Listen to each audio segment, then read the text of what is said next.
इस कविता का जो विषय है, वो जो शब्द है, असल में उस पर कविताएं नहीं लिखी जा सकती। दुनिया की किसी भी कलम में इतनी ताकत नहीं है कि वो मां पे कविताएं लिख सके। मैं तो बहुत छोटा कलमकार हूं, मैं मां पे क्या कविताएं लिखूंगा। मैंने एक कविता सिर्फ ये लिखी है कि जब मां हमारे पास होती है तब शायद उसके होने का एहसास नहीं होता। जब मां नहीं होती तब जिंदगी क्या होती है, बस मैं ये कहना चाहता हूं। तब आप सुने उस कविता को। एक बहुत छोटी सी कहानी उस कविता के शुरू में कहता हूं। एक जंगल में एक संगीतकार मृदंग बजाता था। मृदंग ढोलक की तरह एक वाद्य को कहते हैं। और जब मृदंग बजाता तो एक बकरी का बच्चा वहां रोज आके खड़ा हो जाता। एक दिन सर ये कैमरे जो भी हैं बंद कर दें प्लीज, फॉर गॉड सेक। बकरी का बच्चा वहां खड़ा हो जाता आके, तो मृदंग जो बजाता था संगीतकार, उसने उस मेमने से एक दिन पूछ लिया कि यार तुझे क्या मेरा सुर, मेरी ताल, मेरी लय बहुत अच्छी लगती है जो तू रोज यहां चला आता है। वो बोला मैं नहीं जानता कि आप क्या बजाते हैं, न मुझे सुर की समझ, न ताल की समझ, न लय की समझ। मैं तो बस इतना जानता हूं कि इस ढोलक पे, इस मृदंग पे जो चमड़ा मढ़ा है वो मेरे मां के बदन से आया है। क्या बात है, बहुत अच्छे, वाह। जब इस पे थाप पड़ती है मैं आके खड़ा हो जाता हूं। बहुत अच्छे, वाह। मेरी कविता मां के न रहने पे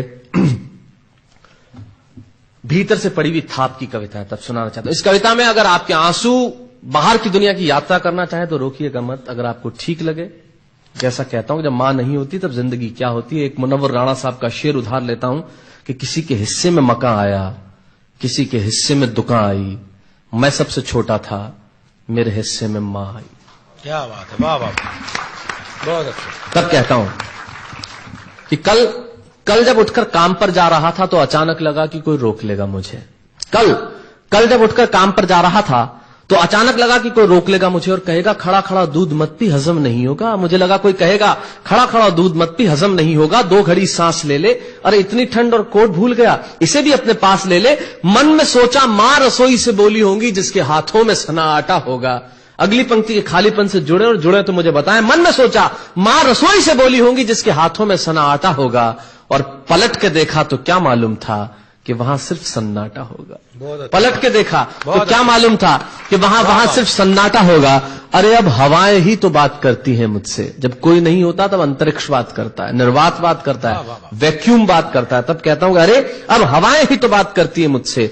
लगता है जब जाऊंगा किसी खास काम से तो कोई कहेगा दही शक्कर खा ले बेटा, अच्छा शगुन होता है। कोई कहेगा गुड़ खा ले बेटा, अच्छा शगुन होता है। पर मन इसी बात के लिए तो रोता है कि सब कुछ है मां, सब कुछ। जिस आजादी के लिए तुझसे मैं सारी उम्र लड़ता रहा। आपने अपने बचपन में देखा होगा, माए हमें टोकती है, यहां मत जा, वहां मत जा, ये मत कर, वो मत कर। तब हम आजाद होना चाहते हैं। और आजादी की कीमत कितनी बड़ी देनी पड़ती है। अगर कम शब्दों में मैंने ठीक बात कह दी हो तो इसका एहसास मुझे जरूर कराइएगा कि सब कुछ है मां, सब कुछ। जिस आजादी के लिए तुझसे मैं सारी उम्र लड़ता रहा वो सारी आजादी मेरे पास है। फिर भी न जाने क्यों दिल की हर धड़कन उदास है। कहता था ना तुझसे मैं वही करूंगा जो मेरे जी में आएगा, और आज मैं वही सब कुछ करता हूं जो मेरे जी में आता है। बात यह नहीं है कि मैं जो चाहूं कर लूं, मुझे कोई रोकने वाला नहीं है। बात है तो इतनी सी कि सुबह देर से उठूं ना तो कोई टोकने वाला नहीं है। बहुत अच्छे, वाह वाह, बहुत अच्छे, वाह वाह वाह वाह। बात है तो इतनी सी कि सुबह देर से उठूं ना तो कोई टोकने वाला नहीं है।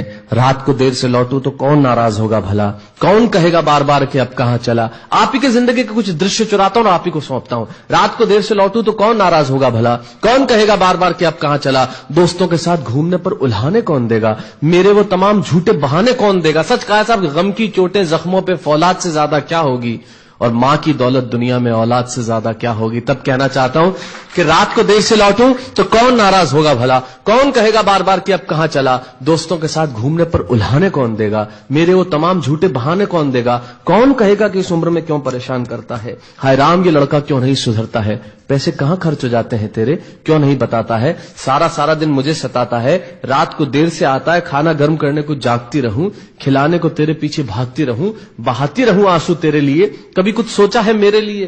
खैर मेरा तो क्या होना है और क्या हुआ है, इस बुढ़िया का तो क्या होना है और क्या हुआ है।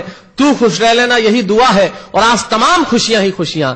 जीवन में जो सर्वश्रेष्ठ एक पंक्ति जो ईश्वर ने मुझे सौंपी वो मैं आपको सौंपता हूं। कहीं कोई कविता नहीं है, एक बहुत सामान्य सी बात जो बहुत सामान्य ढंग से मैं कह रहा हूं। लेकिन गेट सेट गो जो मैंने किताब लिखी, शायद हिंदुस्तान की पिछले 3 सालों में सबसे ज्यादा बिकने वाली किताब वो रही। 14 भाषाओं में उसका अनुवाद हुआ। वाह में मैं रोज टीवी पे बोलता हूं, मेरे लाखों लफ्ज कुर्बान करता हूं सिर्फ उस एक पंक्ति पे जो ईश्वर ने मुझे सौंपी, और कहीं कोई कविता नहीं है।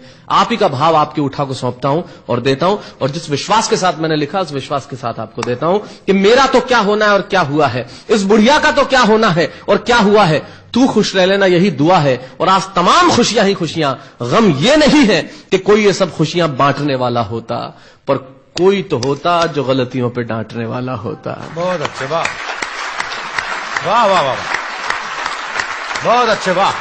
गम ये नहीं है कि कोई ये सब खुशियां बांटने वाला होता, पर कोई तो होता जो गलतियों पे डांटने वाला होता। और अंतिम पंक्तियां देता हूं कि तू होती ना तो हाथ फेरती, कभी सर पर या हल्के से बाम लगाती, आवाजें दे देकर सुबह उठाती, दिवाली पे टीका लगाकर रुपए देती और कहती बड़ों के पांव छूना आशीर्वाद मिलेगा, कपड़े मत फाड़ना, अगला कपड़ा अगली दिवाली को सिलेगा। बहन को सताता तो तू चांटे मारती, बीमार पड़ता तो रो रो के नजरें उतारती, परीक्षा से आते ही खाना खिलाती, पिता की डांट का डर दिखाती, फिर पिता की डांट से तू ही बचाती, इसे नौकरी मिल जाए, ये तरक्की करे, दुआओं में हाथ उठाती, और तरक्की के लिए वतन छोड़ देगा ये सुन के दरवाजे के पीछे चुपके चुपके आंसू बहाती।